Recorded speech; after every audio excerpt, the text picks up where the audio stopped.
FAP est un podcast qui croise les voix et les vécus autour de la chlordécone. Le programme Titiri de l'IREPS propose un espace de parole à ses invités.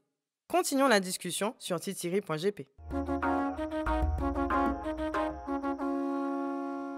Ok, la santé, donc comment ne pas s'y attarder pour ce dernier épisode de notre Fricassé à parole. C'est quand même le sujet qui est au centre du scandale de la chlordécone et nous allons en parler aujourd'hui avec le professeur Jacqueline Deloumeau, qui est donc responsable du registre des cancers de Guadeloupe. Elle va se présenter plus longuement tout à l'heure, notamment par rapport aux travaux qu'elle mène sur la chlordécone dans le cadre du CPSN et du Chloreca. Et nous avons également avec nous Anaïs Verspan, artiste visuelle. Donc, nous avons ici notre concalambie, d'accord, la concalambie qui est quand même cet objet symbolique dans notre culture marronne, guadeloupéenne, traditionnelle, qui porte la voix, qui transmet la mémoire. Et vous avez apporté donc votre petit témoin. Donc, qu'est-ce que nous avez apporté aujourd'hui ? Oui, alors j'ai voulu être originale, mais je n'ai pas réussi, donc j'ai ramené ma souris d'ordinateur, donc une petite souris rouge et noire qui tient dans la main. Et je ne pouvais pas ramener l'ordinateur parce que c'est trop lourd, donc j'ai ramené la souris parce que je travaille non pas mon fonds de commerce comme on pourrait dire, mais je travaille sur de la donnée, de l'information, du traitement de données, de l'analyse statistique, et c'est ce qui était le plus proche d'un ordinateur sous le bras. Voilà, cette souris très ergonomique qui permet d'accompagner en fait tous les analyses, les collectes de données, l'analyse des données, etc. Donc on va revenir tout à l'heure sur tout ça. Anaïs, alors quel est cet objet mystérieux ? Tout simplement une œuvre 3D de cette œuvre qui est très symbolique pour moi, parce que c'est l'une des premières fois où je me mets en scène sur une de mes œuvres, et de sur quoi je parle de chlordécone, et surtout l'absence de la femme en fait en tant que sujet. Est-ce que tu peux décrire un petit peu l'œuvre ? Donc effectivement, pour les personnes qui connaissent un peu le travail d'Anaïs, c'est c'était une photo à l'origine. Je suis ce modèle, cette femme qui porte une robe de mariée dans un champ de bananes, qui tient un coutelas sur son épaule, et en guise de dépersonnalisation, je porte un masque vénitien. Alors au tout début, je ne l'avais pas pris parce que c'était le masque de la mort, mais je l'avais pris pour sa couleur parce que ça équilibrait l'image. Et c'est après, rien ne se fait par hasard. Exactement. Et voilà, c'était pour rendre hommage à mon grand-père, gérant d'une plantation de bananes à Trois-Rivières. Et cette photo est issue d'une exposition qui s'intitule « Et si l'espace muséal était une case ?» où j'interrogeais l'être guadeloupéen dans pour moi, son premier musée qui est la case, qui est un lieu très, très atypique et original. Et cette œuvre représentait pour moi, comme toutes les représentations religieuses qu'on rentre dans une case, c'est cette poupée en feuille de banane qui porte très fièrement tout ce patrimoine et cette mémoire. Et donc on voit bien dans la symbolique aussi, toute cette relation entre la bananeraie, parce que quand on observe un peu les œuvres produites aujourd'hui par les artistes visuels, je trouve que la banane, elle est récurrente, elle est redondante par rapport à la chlordécone. C'est vrai que j'ai oublié, elle a une mastectomie aussi, elle dévoile ce sein délicatement. Et ce qui est fou, c'est que quand j'ai écrit cette photo, je ne savais pas qu'il y avait un cancer également qui s'installait dans mon corps. Donc c'est fou comment, grâce à l'art, on peut anticiper des choses, et c'est ça, trouver cet équilibre entre l'irrationnel, entre guillemets, et l'expression plastique. Oui, c'est-à-dire cette fine frontière entre l'intuition et l'inspiration. Alors donc ça nous amène à notre sujet d'aujourd'hui qui est la santé et la chlordécone, la santé malgré la chlordécone. Donc déjà, parlons un peu de la santé, de professeur Deloumeau. Donc la santé quand même, selon l'OMS, donc c'est un état complet de bien-être physique, mental et social, et ne consiste pas seulement donc une absence de maladie ou d'infirmité, parce que être en santé, c'est aussi la santé émotionnelle, spirituelle, c'est lié à l'alimentation, c'est lié à la relation à l'autre, etc. Donc, est-ce qu'on peut déjà parler de la manière dont les Guadeloupéens, vu de travailler dans le milieu hospitalier, abordent justement la question de la santé? Oui, alors la santé, effectivement, c'est un vaste domaine. Donc cette définition, elle est assez ancienne de l'OMS. Il y en a eu beaucoup d'autres, mais c'est celle qui reste le plus emblématique et qui est toujours d'actualité.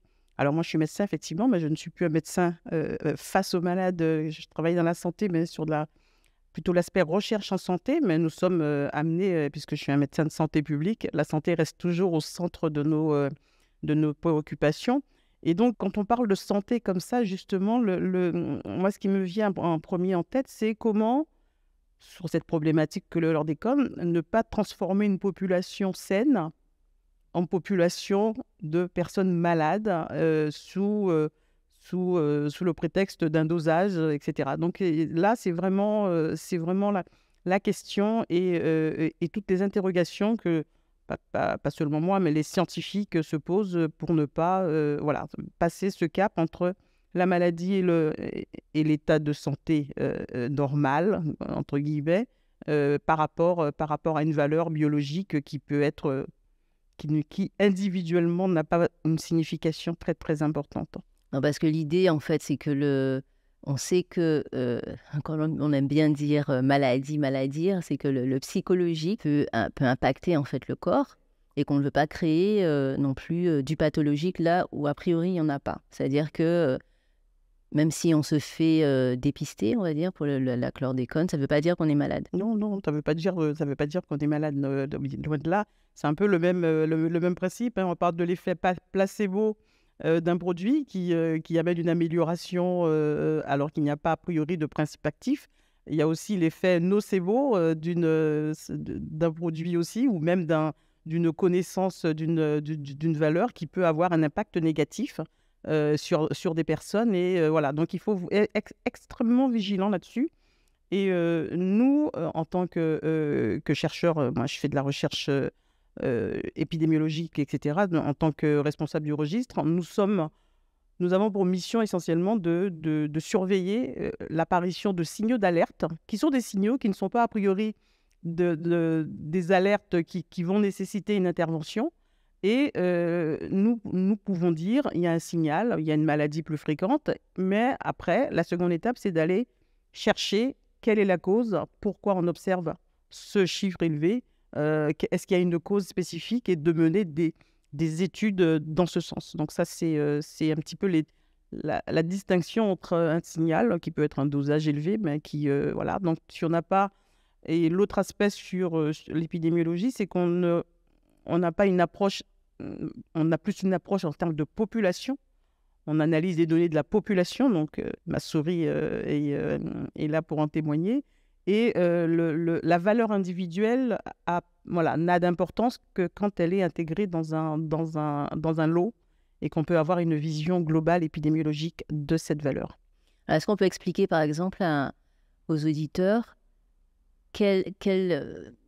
comment est-ce qu'on peut obtenir, on va dire, une donnée pertinente, significative en termes d'épidémiologie, c'est-à-dire combien de personnes en moyenne il faudrait? Tout dépend. Alors là, effectivement, on va pas rentrer dans des approches statistiques. On est toujours sur une démarche scientifique. Donc, il y a des procédures, il y a des choses qui sont écrites depuis beaucoup plus longtemps que les déclarations de l'OMS. La statistique, c'est une science. Il y a une démarche. On va identifier. On commence toujours par une question de recherche. Souvent, moi, aux étudiants qui viennent, je leur demande quelle est la question. À quelle question veux-tu répondre? Quelle est la question de recherche? À partir de là, on a une question de recherche. Est-ce que la chlordécone entraîne telle et telle maladie, etc. Donc, on va mettre en place une étude.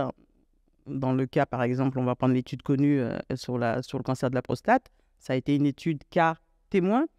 Donc, on a calculé un nombre de sujets. Tout cela est extrêmement réglementé. Il y a des outils pour le faire, pour avoir un nombre de sujets suffisants pour montrer quelque chose, pour dire que quelque chose existe. Ça a été la même question il y a des années de cela entre par exemple, le tabac et le risque de cancer du poumon. C'est exactement le même principe. On a fait une étude, on a montré que ceux qui fumaient avaient tant de fois plus de risques d'avoir un cancer du poumon. Et voilà, donc c'est cette démarche-là avec un groupe suffisant. et on va appliquer des méthodes statistiques qui sont reconnues et qui sont... et donc, il faut avoir effectivement l'expertise et la compétence, parce qu'effectivement, la statistique, comme dans beaucoup de choses, on peut lui faire dire beaucoup de choses. Et souvent n'importe quoi si on ne maîtrise pas les bonnes procédures et les bonnes méthodes. Donc, pour revenir justement à la médecine, on a parlé justement de ce ressenti de la population. Comment est-ce que la population, est-ce que notre façon d'appréhender la maladie en Guadeloupe est rationnelle? Alors, je ne pense pas qu'il y ait un seul peuple qui aborde la maladie de manière totalement rationnelle. Nous sommes tous des humains et la part d'irrationalité, voilà, elle peut être plus ou moins accentuée. Effectivement, nous avons une part, comme partout, d'irrationalité ou de liens très proches avec des croyances, avec ce besoin de retour à la nature. La limite, c'est qu'il ne faut pas que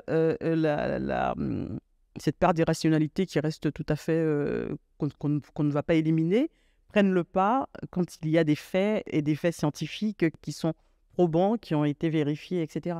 Donc, on a cette part d'irrationalité. Il y a il y a des aspects positifs, parce que ça peut être, on va accentuer, par exemple, une alimentation plus saine, retour à la nature, aux produits, etc. Tout à fait louable.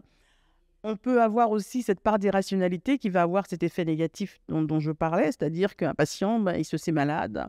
La peur, l'appréhension, l'envie de ne pas savoir, il va traîner, il va prendre des choses, il ne va pas aller voir les spécialistes au bon moment, et il va arriver avec une maladie qui est à un état plus grave il aurait pu être pris en charge plus tôt. Donc il faut vraiment ne pas méconnaître ces deux aspects. Et justement, mais alors ça, ce sont plus des questions pour les anthropologues, comment les appréhender au niveau d'une population et justement pouvoir les décrire. Parce que on a cette problématique, que ce soit la chlordécone pour d'autres problématiques, on a ces aspects-là qui sortent un peu de mon domaine de compétences, mais qui sont bien réels et qui doivent être... Les sciences humaines et sociales, hein, c'est vraiment une branche qui doit être systématiquement intégrée dans des approches de recherche, parce qu'il y a cet aspect lié à la population, la culture, à l'anthropologie, qu'il faut prendre en compte, parce que sinon, vous ne comprendrez pas pourquoi votre étude ne marche pas, pourquoi vous n'arrivez pas à faire adopter des mesures de prévention dans une population alors qu'elle sait. C'est la problématique. Alors qu'elle est informée, effectivement. L'information circule, mais les mesures de prévention ne sont pas intégrées. Et là, il y a des questions de sciences humaines, d'anthropologie qu'il faut gérer de la même manière que nous, on gère des aspects purement peut-être de recherche clinique avec, on va mesurer un facteur de risque, on va vous dire vous avez 2 fois plus de risques, mais l'aspect sciences humaines, etc., il faut des méthodes spécifiques et des spécialistes. Comme partout, il y a des spécialistes. Alors Anaïs, qui travaille beaucoup justement sur les croyances. En fait, d'où la place, je pense, de l'art également. Souvent, on essaie de sectorialiser les choses, les domaines. Je pense que la place de l'art est là aussi, c'est d'anticiper les choses. Et dans la même démarche scientifique, c'est d'avoir des probabilités et si et pourquoi pas. Alors, la chose qui est excellente, c'est qu'on est moins coincé par l'argent, par les lobbying ou par le temps aussi de recherche. Et grâce aux outils de la photo, de la peinture, on peut vulgariser aussi le propos. Je pense qu'on oublie, il y a 10 ans, on n'en parlait pas, c'était vraiment tabou, il ne faut pas en parler. Et on ne se rend pas compte comment, en très peu de temps, on l'a rendu populaire, en fait, ce débat. Enfin, il y a 10 ans, on n'en parlait pas, c'était chut, il ne faut pas en parler. Et je me rappelle quand j'ai sorti cette photo, pour beaucoup de gens, elle était extrêmement violente. Et en fait, non, on relate, on met en lumière, en fait, en image, un possible ou un scandale. Et on ne se rend pas compte aussi de ce temps compressé. Alors, je dis que je suis mon propre sujet dans mon art. Je parle de moi. C'est que ce corps, il est vraiment comme de la matière, en fait, comme de la peinture. C'est un corps qui est modelé et qui est vecteur pour moi de mutation sociologique. Quand on me parle de mutation génétique, enfin, voilà, pour moi, c'est vrai que je l'utilise comme matière brute, mais c'est extrêmement intéressant de voir comment un corps peut être un témoin de sociologie culturelle et comment on voit un corps se mouvoir dans l'espace, on comprend ce pays, on comprend comment il aborde également son contexte et comment il est dans ce contexte Oui, écologique, quoi. parce que l'art vient toucher aussi d'abord au sensible et que chaque individu peut pour aborder la question, on va dire, à travers son vécu. Ouais, c'est ma première matière, je le redis, c'est ce corps. J'ai été également peut-être, c'était plus peut-être facile pour moi, le fait que j'ai eu 2 cancers, surtout le cancer du sein. Je trouve que le corps d'une femme, il est en très peu de temps, il est transformé. Donc, je le redis, je suis mon propre sujet, qui est ce corps qui est tout le temps en mutation qu'on a. Et pour moi, je trouve ça très poétique. Et c'est une très belle matière, en fait, d'étude et de création. Et de sensibilisation. Et de sensibilisation surtout. Tout à fait. Voilà.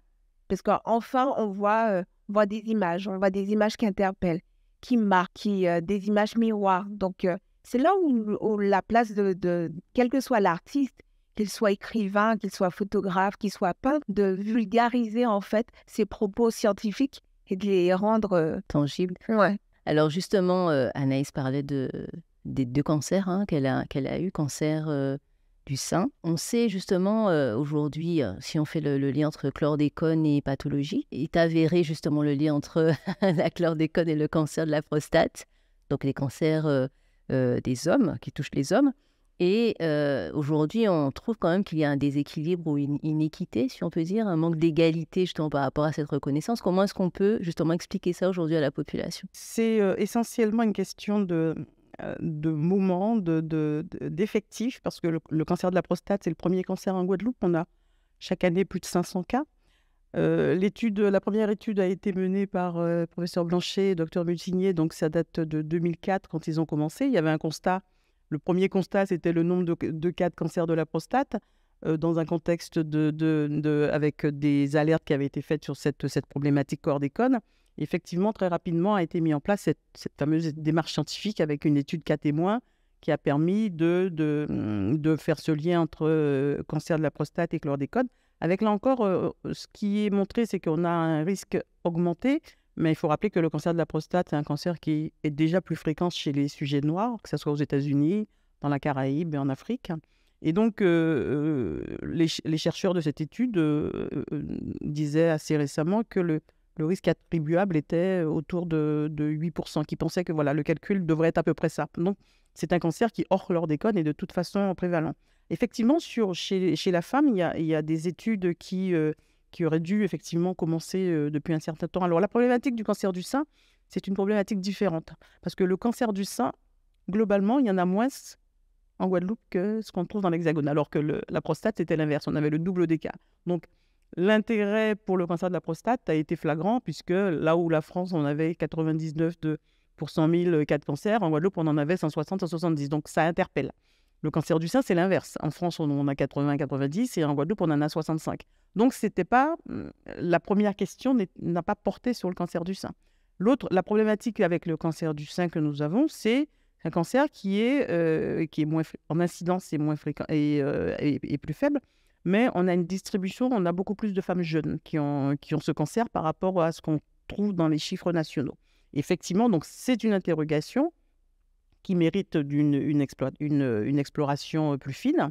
Et on a aussi ce décalage, là où on a 500, 554 cancers de la prostate par an. Cancer du sein, on en a 200, 220. Donc on est déjà, le premier cancer en Guadeloupe, c'est la prostate, et le deuxième, c'est le sein. Et on est à la moitié, moins de la moitié en termes d'effectifs. Effectivement, c'est un sujet qui a eu plusieurs tentatives de mettre en place des études cas témoins. Les choses ont été un peu bouleversées avec les recherches étaient menées essentiellement au CHU, donc avec l'incendie et l'atteinte un peu préférentielle du pôle gynéco, donc avec des départs de médecins. Parce que la recherche, c'est beaucoup de temps, parce que les problématiques prostate, c'était en 2004.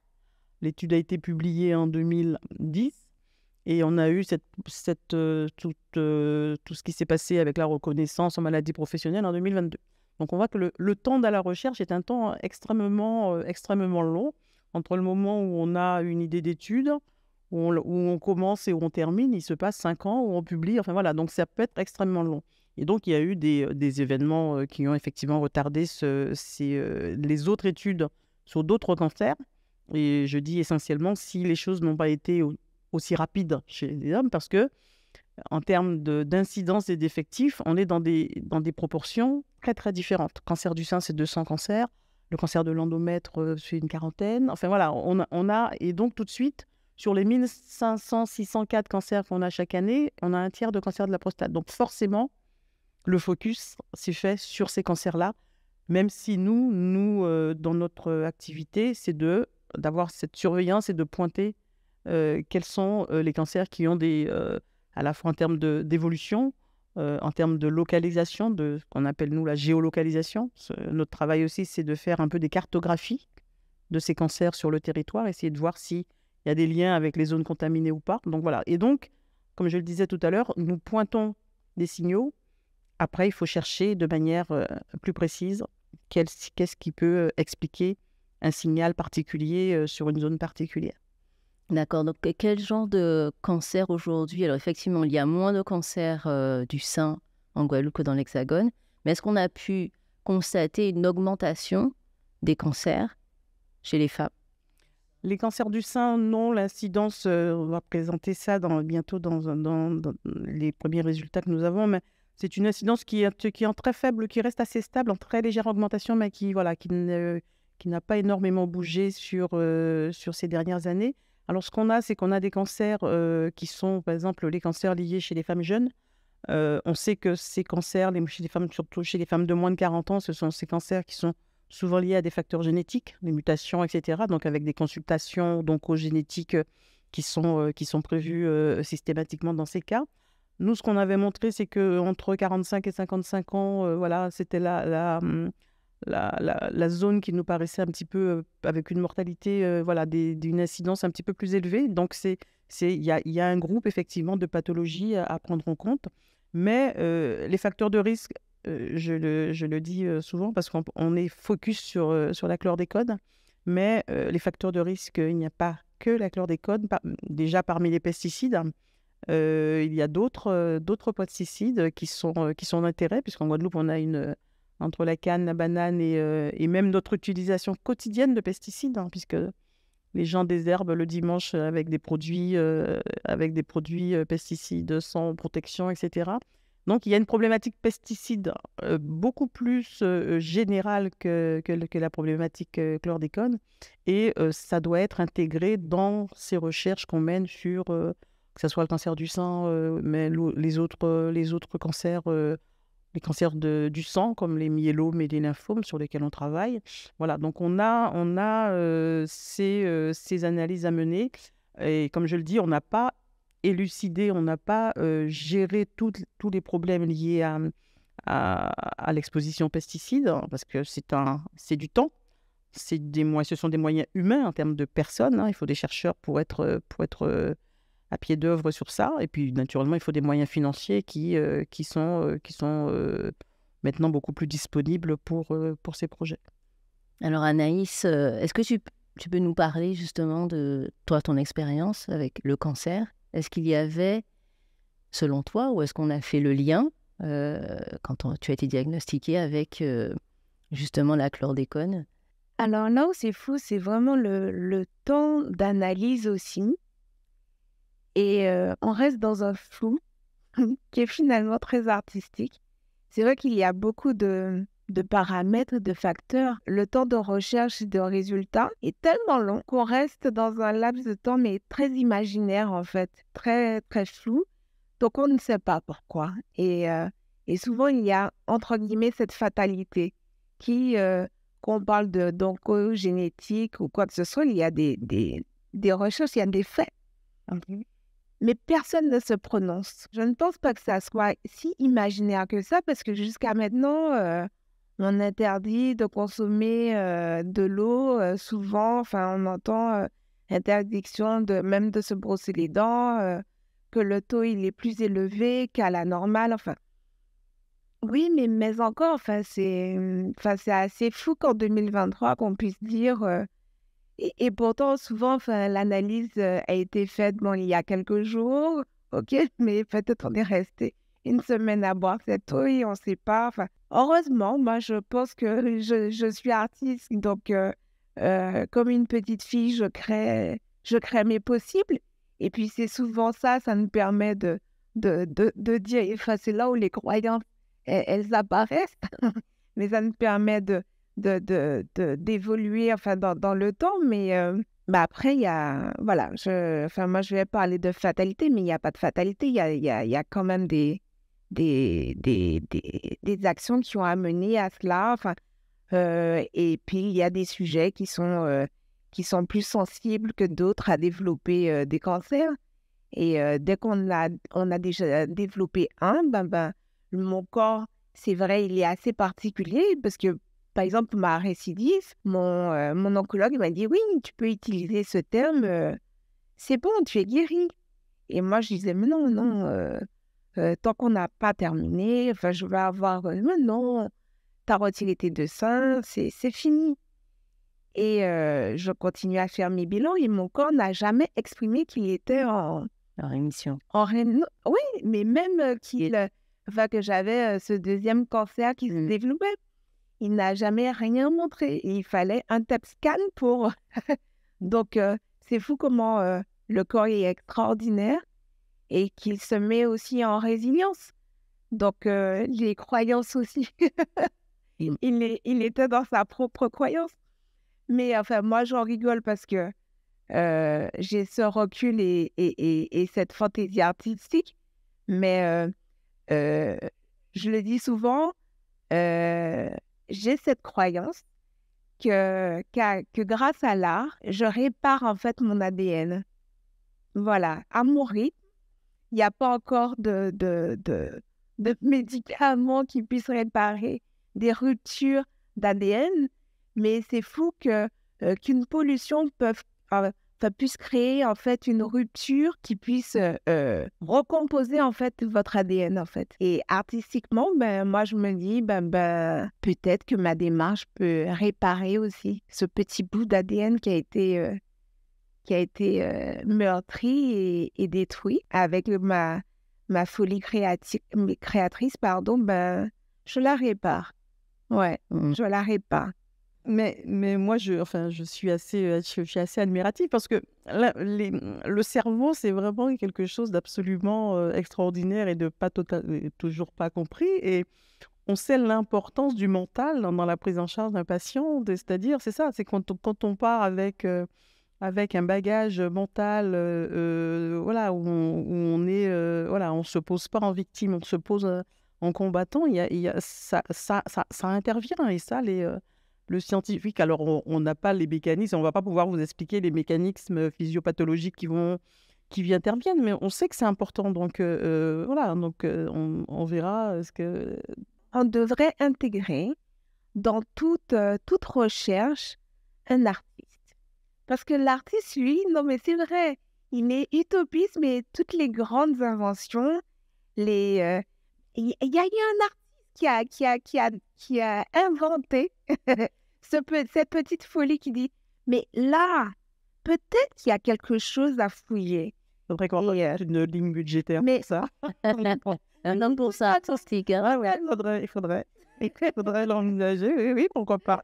On met des lignes budgétaires pour faire les projets de prise en charge artistique. Alors là, j'ai quand même 2 questions. La première, c'est, puisque tu parlais de cette mutation, ouais. Les mutations génétiques, justement, qui provoquent des cancers, elles viennent à la naissance ou elles peuvent subvenir au cours de la vie?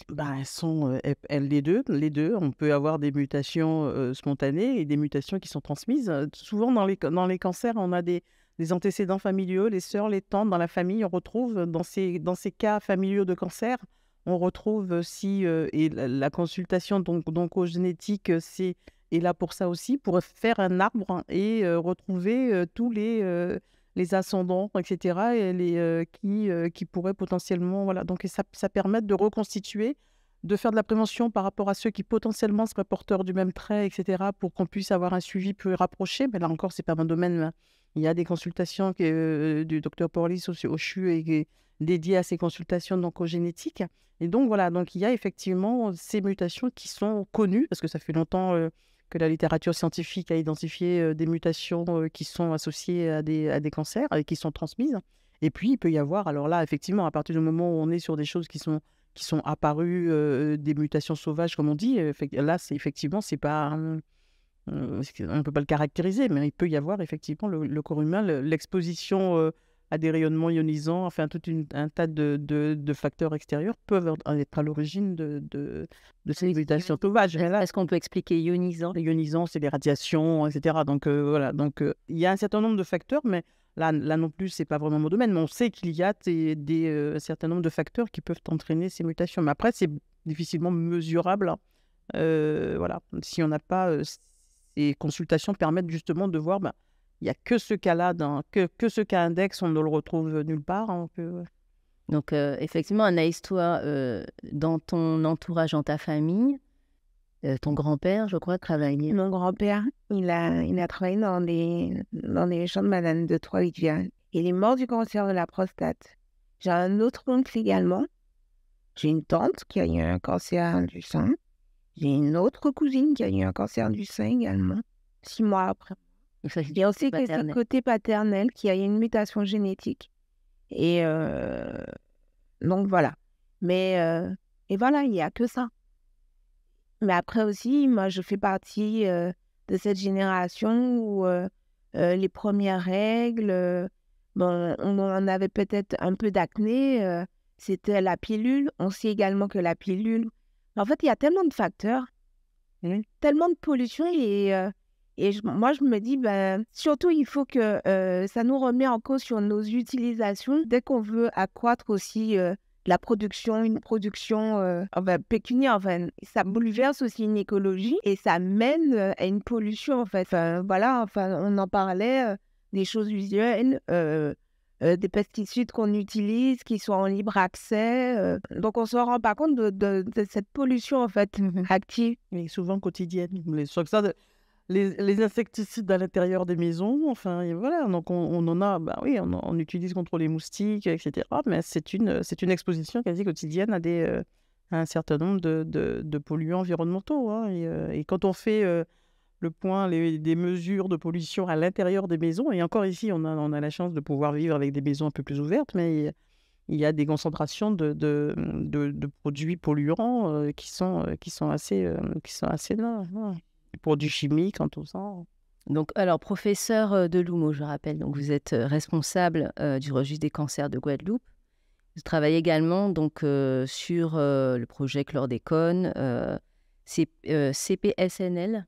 Alors, le CPSN, c'est le comité de scientifique du pilotage national du plan, donc qui émet on identifie un peu les thématiques où il y a eu ce recensement sur tous les projets existants, que ce soit dans le volet santé, mais dans le volet agricole, avec les animaux, enfin, toutes ces procédures qui sont mises en place pour détoxifier. Nous, sur les aspects santé, donc on a, voilà, donc il y a un certain nombre de recommandations qui sont émises. Et puis, ce comité national a une déclinaison locale qui est le Chloreka, avec entre la Guadeloupe et la Martinique. Et là aussi, voilà, on a un peu cette activité d'animation scientifique, d'identifier les problématiques pour lesquelles il y a encore des questions, et il y a encore des questions de recherche et comment les mettre en place. Voilà, donc je travaille à ce niveau-là. Et puis, au niveau du registre, nous travaillons effectivement sur, je vous ai dit tout à l'heure, la cartographie des cancers. On travaille avec le CIRAD sur ce projet et une unité INSERM.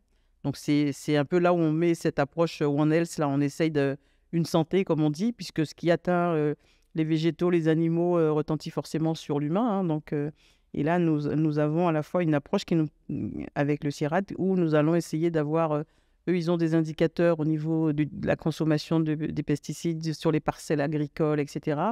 Nous avons des informations sur les cancers et sur leur localisation sur le territoire. Et l'objectif, c'est de superposer un peu la cartographie des sols, de la contamination, et d'avoir des indices de contamination qu'on puisse superposer aux indices de cancer sur une carte, et de voir si on a ce qu'on appelle des clusters, est-ce qu'on a des cas, un plus grand nombre de cas sur une zone, et de dire, là, il y a un signal et est-ce qu'il faut mettre en place des études supplémentaires pour pouvoir le faire. Pour mieux connaître, on va dire, la contamination ou la prévalence de la contamination à la chlordécone, on doit travailler en transdisciplinarité, comme on dit, donc avec plusieurs disciplines, médecine, écologie. Et sans oublier les sciences humaines, l'approche sciences humaines, etc., qui devient vraiment la part indispensable. Cette approche, elle est désormais indispensable pour toutes les pathologies. Voilà, le One Health, c'est les maladies infectieuses émergentes, mais aussi l'environnement et les pollutions, etc. Et ça va plus loin puisque maintenant on a cette notion d'épigénétique, c'est d'exposome. On a vraiment cette notion d'exposome. Comment un certain nombre, il y a une idée de travailler sur un exposome caribéen par exemple, parce que en Guadeloupe on va être exposé à la pollution environnementale, les cyclones, les moustiques, enfin le volcan, les poussières, les sargasses. Et tous ces facteurs vont créer une espèce de bouillon d'exposition et ça va faire ça va constituer un exposome qui va agir sur quelqu'un qui a lui-même des caractéristiques génétiques, qui a un mode de vie, qui a un mode d'alimentation, etc. Et donc, voilà, donc tout cela, on ne peut que tenir compte, on est obligé de prendre en compte l'environnement dans lequel nous vivons avec toutes ses particularités. Et l'exposome caribéen, comme on essaierait de le décrire, ça ne va pas être le même que l'exposome de quelqu'un qui vit à Bordeaux ou dans la Creuse. Donc voilà. Et forcément, l'interaction de ces facteurs externes et internes qui veulent interagir va donner des risques sur des pathologies, d'autres, etc. Alors, on va revenir un peu justement sur les autres pathologies qui peuvent se produire en fait dans le corps, hormis les cancers. Donc, on a parlé donc de la pilule tout à l'heure. Donc, on sait que la chlordécone est un perturbateur endocrinien. Donc, quelles autres pathologies peuvent justement advenir? Ça peut toucher tous les organes, justement, qui sont production d'hormones. On peut avoir... Alors, il y a des études qui sont faites, il y a des questions qui se posent sur des choses comme le diabète, mais voilà, donc sur ces aspects, des cancers, les cancers hormonodépendants peuvent avoir des questions qui se posent sur les cancers de l'endomètre chez la femme, etc. Il y a voilà, des pistes de recherche. On parlait tout à l'heure de cancer du sein, etc. Après, on a un certain nombre d'autres pathologies. Pas forcément, on a parlé des travaux qui ont été menés dans la cohorte des enfants nés de mères qui étaient contaminées avec les troubles du développement. Il y a un certain nombre de pathologies sur lesquelles travaille le professeur Lanuzel en neurologie, sur est-ce qu'il y aurait des atteintes sur le fonctionnement cérébral. Voilà, donc le champ, quand je dis que le champ est encore assez vaste, donc, et ce qui nous manque encore effectivement beaucoup de données de santé chez l'homme. Et la participation, alors je reviens un peu à nos croyances et nos appréhensions. Il faut qu'on développe la recherche en Guadeloupe, aux Antilles, en Martinique, en Guadeloupe, puisque nous sommes à peu près les seuls concernés par le problème. Et moi, je me dis souvent, parce qu'on a cette appréhension, l'oralité est très importante, mais dès qu'on parle aux gens de participer à une étude, de signer un consentement écrit, ce qui est une obligation légale pour mener un projet, il y a toujours cette réticence à vouloir signer un papier. Donc, les gens sont d'accord, mais... Et la recherche sur la chlordécone, on ne peut pas la faire ailleurs que chez nous, c'est-à-dire qu'on ne peut pas demander à un Bordelais de participer à une étude pour mettre en évidence les problèmes liés à la chlordécone. Voilà, donc cette recherche, on peut la faire ici. Et on a besoin de la population pour la faire, pour la mener, pour qu'ils acceptent de participer à une étude et ne pas avoir ce retrait en disant la recherche, c'est voilà, on prend mon sang. Voilà, on a aussi cette notion de croyance par rapport au sang, etc. Donc, voilà, il y a un vrai travail à faire parce que, premièrement, nous avons besoin d'informations et deuxièmement, nous, population caribéenne noire, on est souvent sous-représentés dans les études internationales, très peu représentés. Donc, on va créer des médicaments, des choses qui ne vont pas prendre en compte nos particularités épidémiogénétiques, tout ce qu'on dit, et ce qui va en ressortir en termes de production ne sera pas forcément adapté à notre... Et donc, notre moyen de remédier à ça, c'est de faire partie de ces études. Donc, et faire partie de ces études suppose qu'on participe à des projets de recherche. Il faut qu'on avance. Ça ne peut pas se faire sans la population, effectivement. Comment est-ce qu'une personne vient à faire justement une chlordéconomie? Est-ce que c'est parce qu'elle a une pathologie et qu'elle veut savoir s'il y a un lien entre justement la contamination à la chlordécone, enfin la pollution à la chlordécone et sa pathologie, ou alors est-ce qu'il y a aujourd'hui, on va dire, chez certains médecins, certains praticiens, des recommandations d'aller faire une chlordéconomie? C'est une excellente question et on en parlait il y a très peu de temps. Parce que justement, ce qu'on constate sur les premiers, l'ARS qui a lancé le dosage avec une procédure, c'est-à-dire on a adopté une démarche qui était un peu différente en Guadeloupe, c'est-à-dire premièrement, sur le caractère du dosage en lui-même, nous, scientifiques, un dosage individuel n'a pas grand intérêt. On a un point qui peut témoigner d'une contamination d'un truc que vous avez mangé il y a 2 semaines, enfin bon. Et après, quelle sera la valeur voilà, dont on n'a pas de suivi. Et puis, donner à quelqu'un un résultat sans explication, sans suivi, ça paraissait pas pertinent. Donc, la démarche était, d'une part, avoir ce dosage que ce dosage puisse être fait en Guadeloupe, ce qui n'était pas le cas, puisque c'était envoyé dans l'Hexagone systématiquement. D'autre part, former les médecins pour pouvoir donner une information. Vous voulez faire une chlordéconomie, dans quel cadre, pourquoi, est-ce que vous pensez être exposé, etc., qui puisse avoir un échange avec le médecin traitant, ou la sage-femme, ou le spécialiste, enfin le médecin vu. Et troisièmement, c'était de pouvoir accompagner les personnes. Il ne s'agit pas d'avoir un dosage, parce qu'on sort du labo, on a son dosage, et on fait quoi après? Et donc l'ARS a mis en place des ateliers qui vont aller déjà faire une enquête au domicile, plus un atelier de groupe pour comprendre un peu l'exposition, les risques, etc.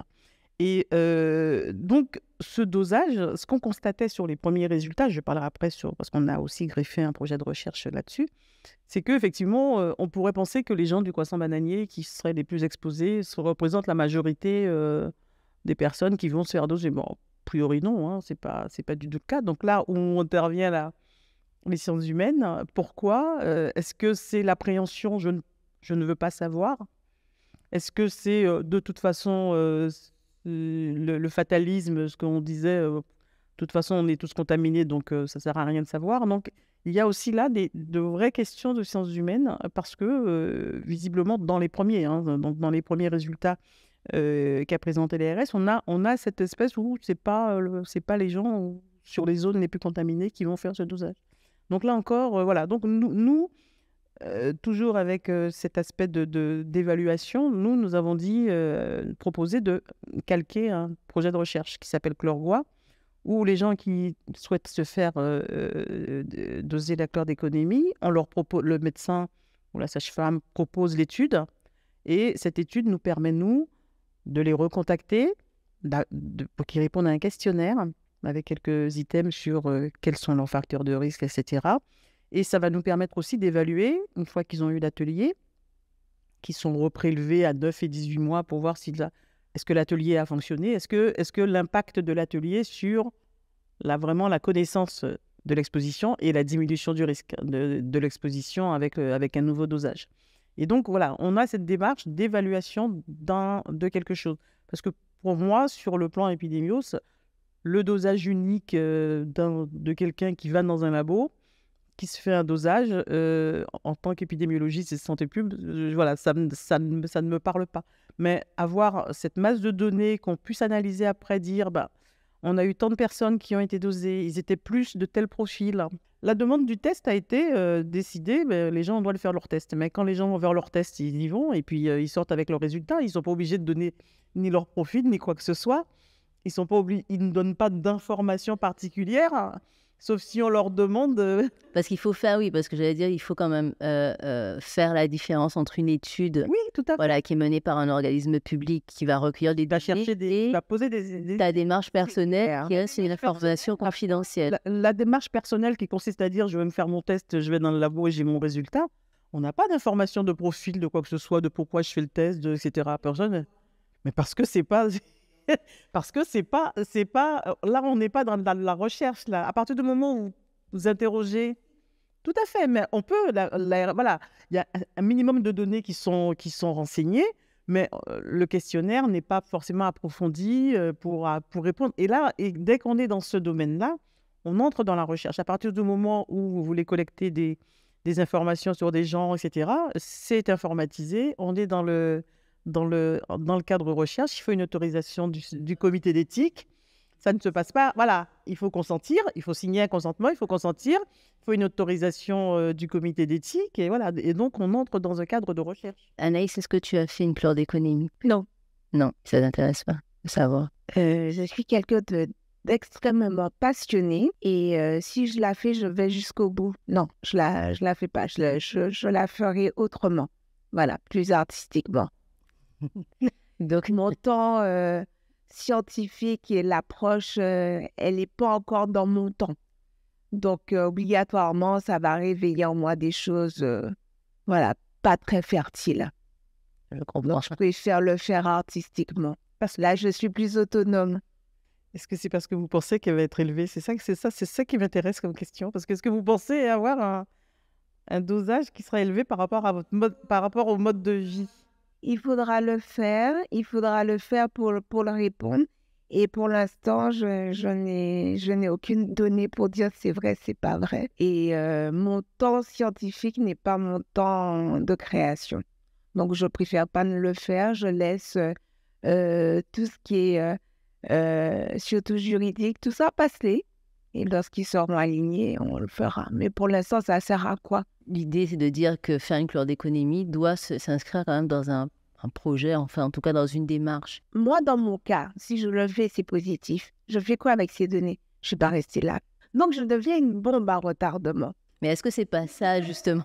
Est-ce que c'est pas ça la problématique? Parce que moi, on revient encore au début de notre échange sur peut-être le fait de savoir, et je pense que c'est dans le cas de tous les dépistages, MST, etc., c'est inviter quelque part un spectre aussi.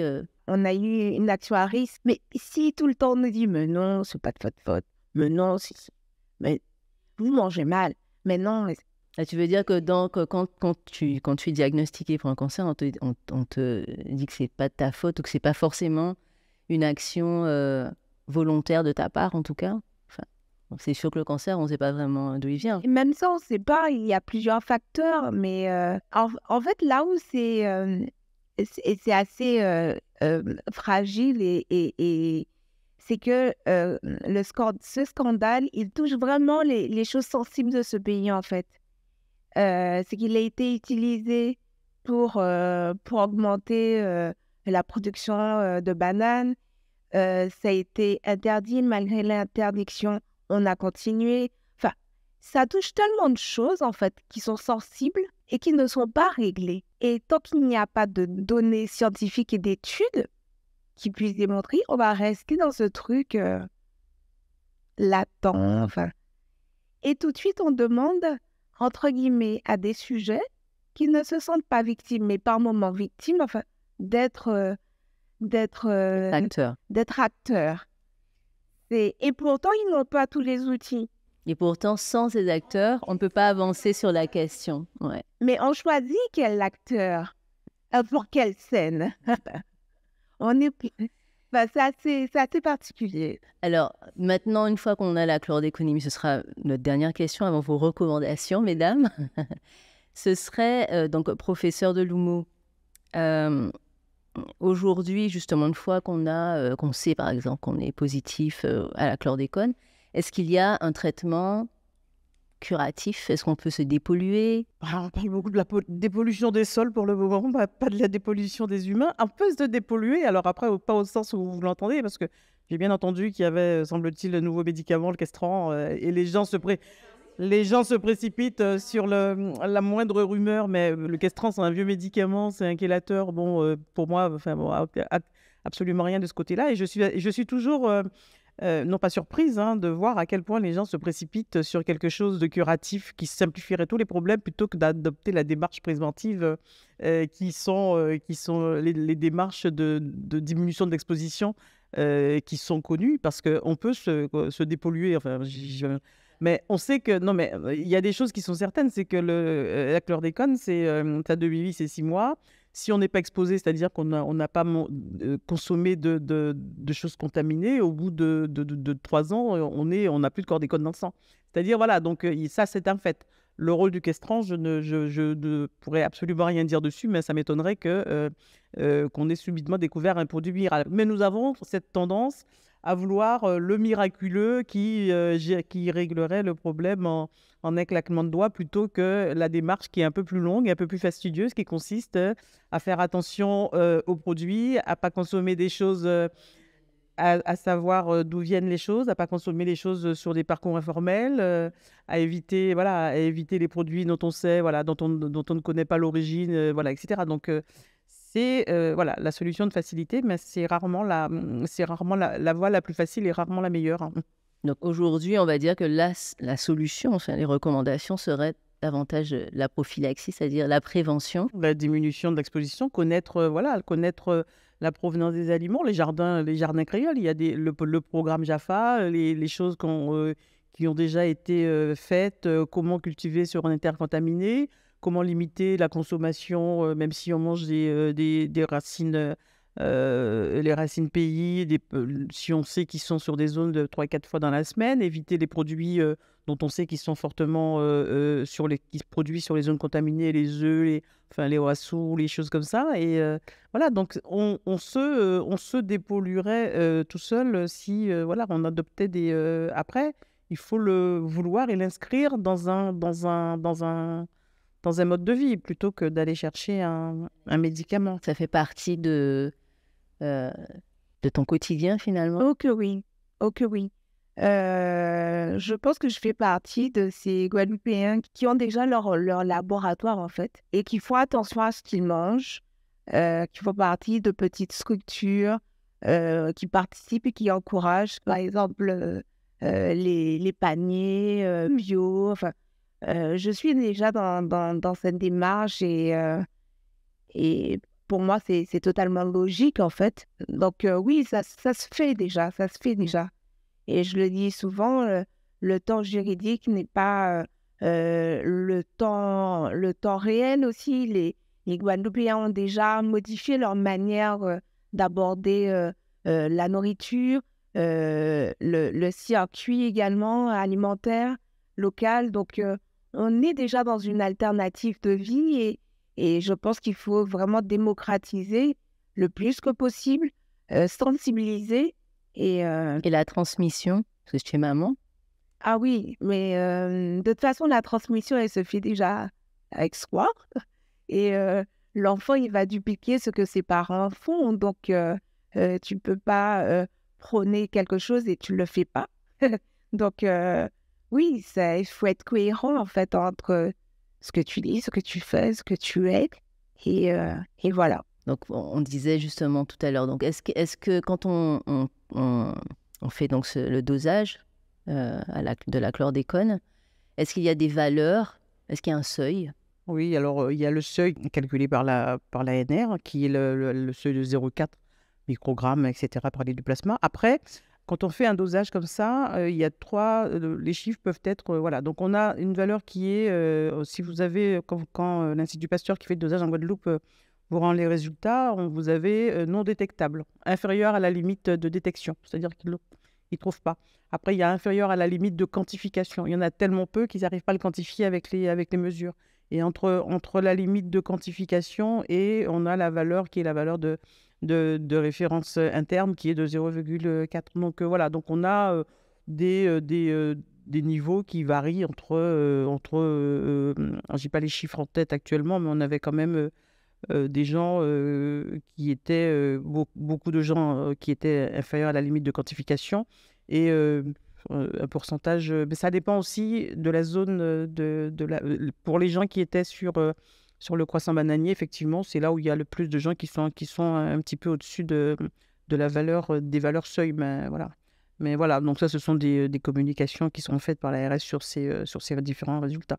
Mais effectivement, on rend un seuil. Mais après, vous dire qu'entre la limite de quantification et la valeur seuil, qu'est-ce que vous risquez? Non, ça, on ne peut pas. On n'a pas de... On va pas vous dire que vous, si vous avez 0,2, vous avez un risque de quelque chose. Non, on ne peut pas vous dire ça. Alors, est-ce qu'on peut avoir quelques recommandations? On a déjà fait quelques recommandations quand même. Ah oui, c'est ça. Moi, j'allais dire manger le panier local, c'est bien. Faites attention au circuit. On a parlé aussi des pesticides. Tout à fait. L'utilisation, moi, je dirais surtout d'avoir un regard un peu plus extérieur que de le focus chlordécone. Parce que les pesticides, il y en a beaucoup d'autres, et d'autres qui sont aussi néfastes et pour lesquels l'utilisation n'est pas interdite. Et je pense qu'il faut vraiment qu'on ait un recul. Et ça, ce serait une recommandation d'élargir le focus au-delà de la chlordécone qui... Mais c'est une campagne de sensibilisation aussi. Oui, bien sûr, bien sûr. Après, ce n'est pas du domaine de mon domaine de recherche, mais effectivement, mais ça reste, les recommandations sur l'alimentation qui sont diffusées, les circuits, etc. Et puis les recommandations sur les autres pesticides, ça me paraît important. Et Anaïs, alors, le mot de la fin. Est-ce que tu as un mot? Anaïs qui est artiste visuelle. Le mot de la fin, Milbam. Milbam, ça peut être ça. Ah oui, je vais inventer ça. Moi, je crois que dans quelques années, les gens ils viendront en Guadeloupe pour réparer leur ADN. Voilà. Avec Anaïs. C'est ça. Mais non, on va trouver scientifiquement le truc qui va réparer, qui va recoudre. Voilà. On a déjà inventé les ciseaux qui les coupent, donc on va inventer le fil qui les recoud. Donc on remercie professeur Jacqueline Deloumeau. Merci beaucoup et merci pour le travail que vous faites. Donc on espère que bientôt on en saura plus. Le temps de la recherche est aussi dissocié du temps juridique et du temps politique. On essaie de rester en dehors des parcours à la fois politiques et juridiques. Ça, donc, voilà. Et on remercie Anaïs Verspan, artiste visuelle. Donc allez voir son travail, magnifique sur toutes ces questions de croyances, de chlordécone. Pour clore notre échange, faites un petit clin d'œil à la caméra et donc à notre FAP. FAP. Vous venez d'écouter FAP, Fricassé à parole. Ce projet est propulsé par l'IREPS Guadeloupe Saint-Martin-Saint-Barthélemy, financé par l'ARS et produit par EWAG. Retrouvez tous nos épisodes sur titiri.gp.